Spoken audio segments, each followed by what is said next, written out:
Pada kesempatan ini gue pengen berbagi, walaupun sebenarnya ada di YouTube yang keluar dan gue baru pertama kali masuk ke YouTube khususnya yang membahas tentang Numslog. Gue sendiri Harisman, pendiri numslog.com.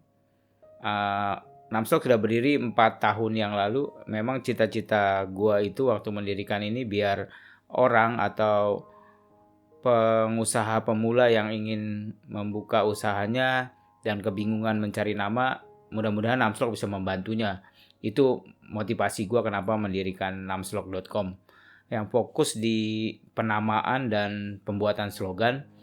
Belakangan gue tambahkan ke SEO, Search Engine Optimization, karena memang sebagai bisnis yang dicari, kita harus memiliki kemampuan atau keterampilan Search Engine Optimization, yaitu kemampuan menempatkan website kita berada di halaman pertama mesin pencarian Google. Oke, nanti gue akan membahas SEO lebih lengkap di tema-tema selanjutnya. Pada kesempatan ini gue ingin berbagi bagaimana cara lu membuat nama perusahaan, brand, atau nama jasa. Kita tahu ya bahwasanya nama itu adalah identitas yang menjadi pembeda antara produk kita, perusahaan kita atau jasa kita dengan produk, perusahaan atau jasa orang lain. Menjadi penting nama ini sehingga kita tidak bisa asal-asal aja. Apalagi belakangan juga kita dengar ada sengketa tentang merek ya.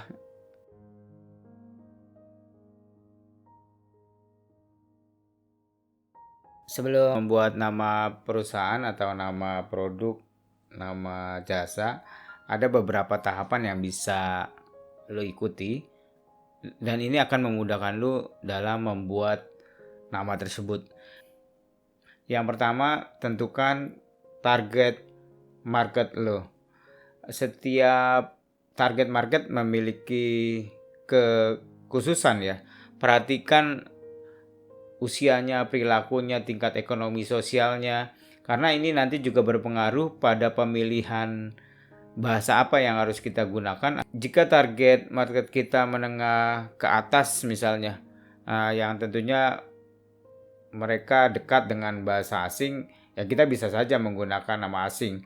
Tetapi patut diingat karena ada ketentuan bahwasanya nama perusahaan sekarang harus menggunakan bahasa Indonesia. Yang kedua yang perlu diingat juga dalam membuat nama perusahaan, nama produk atau jasa kamu adalah kesan apa yang ingin dibangun dari merek atau nama yang dipakai nanti. Image apa yang ingin lo bangun untuk nama tersebut. Contohnya misalnya kita ingin mengesankan produk kita itu cepat ya, tentu pilihan-pilihan kata yang mengandung arti cepat bisa menjadi pertimbangan kita dalam penamaan nantinya.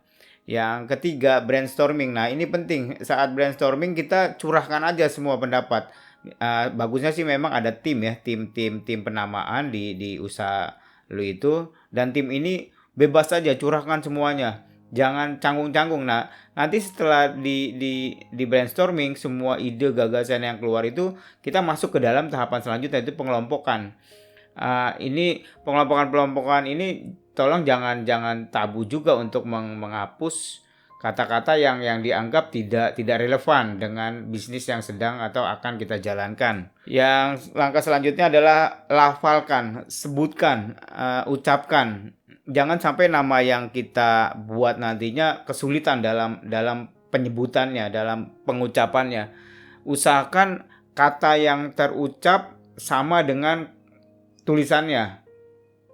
Jangan, ini akan memudahkan calon konsumen kita nanti untuk mengetik ketika dia di mesin pencarian Google misalnya, begitu. Pada saat pelafalan ini minta rekan kita tadi untuk menanyakan kesannya apa ya kalau ketika lu mendengar nama ini. Itu akan membantu kita nanti ketika memutuskan mana nama yang akan kita gunakan. Selanjutnya tentu pendaftaran merek ya.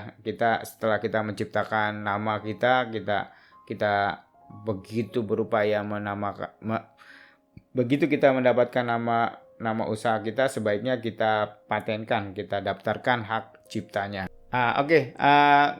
Kesempatan ini gue juga akan bagikan teknik penamaan, cara membuat nama. Nah, ini gue harap membantu ya, membantu lu yang akan membuat nama produk, nama perusahaan atau nama jasa. Teknik omission atau dalam bahasa Indonesianya kita kenal dengan teknik pelesapan.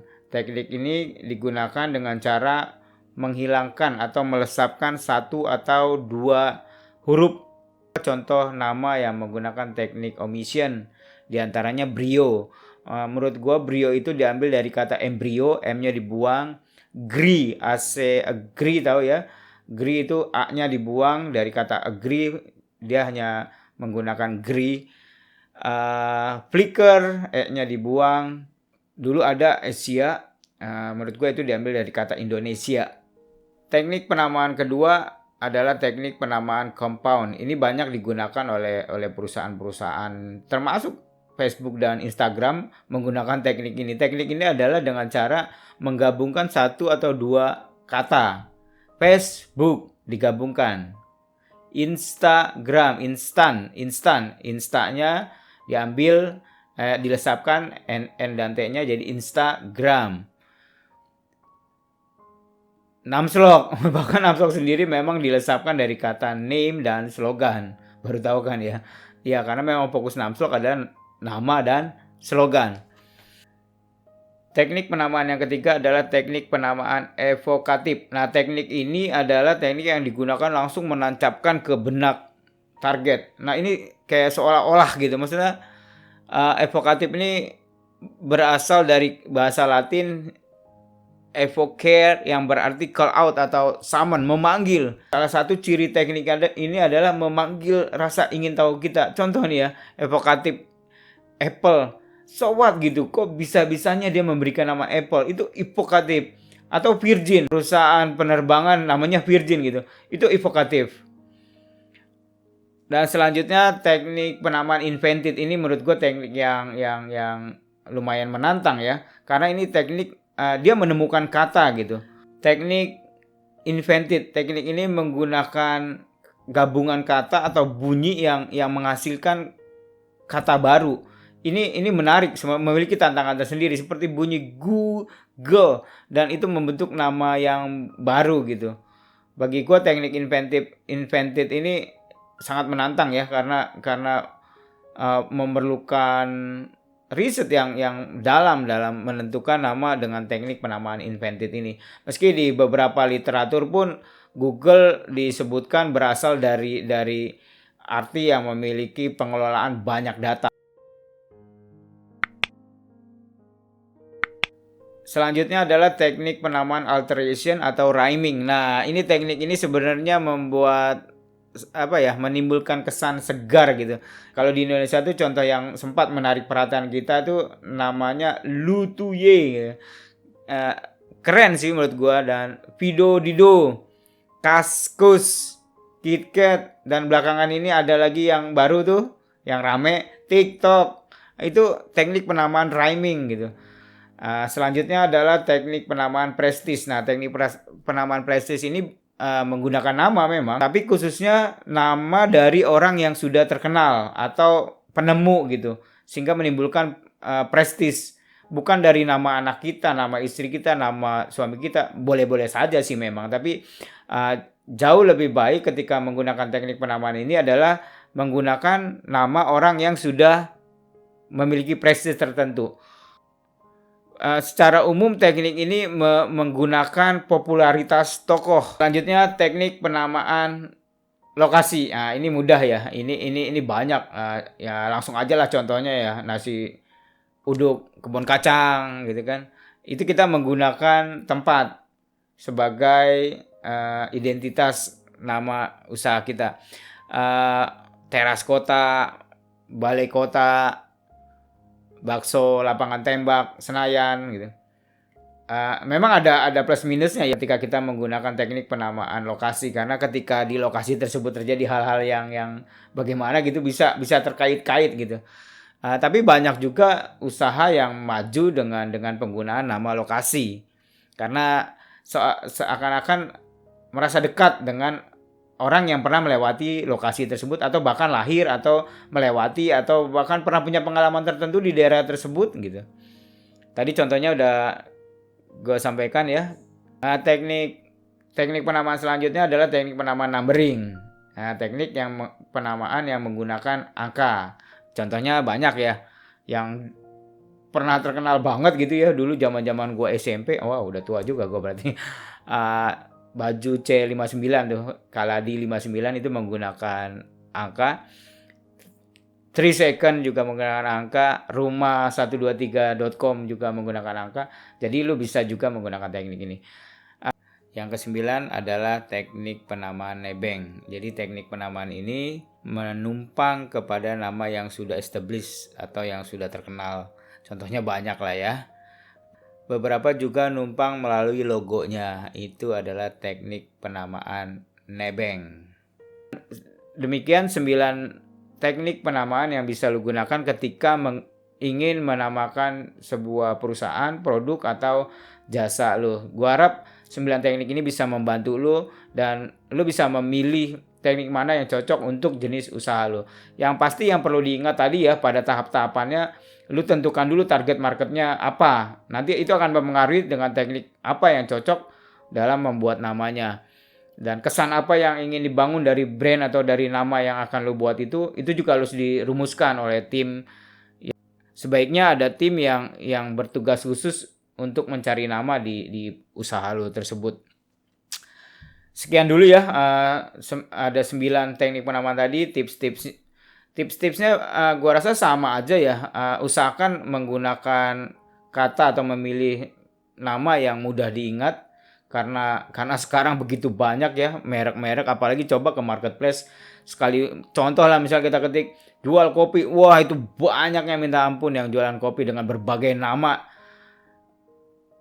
Jadi memang sangat menarik ketika kita mencari nama untuk bisnis kita itu.